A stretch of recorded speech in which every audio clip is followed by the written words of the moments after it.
म्हणजे प्रेम, शब्दांची रचना म्हणजे प्रेम, मैत्रीतून उमलून अलगद मनात शिरतं ते प्रेम,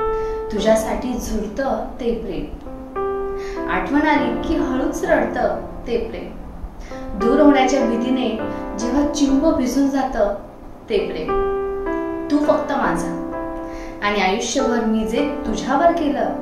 ते माझं तुझ्यासाठी असलेलं खरं प्रेम आणि फक्त प्रेम.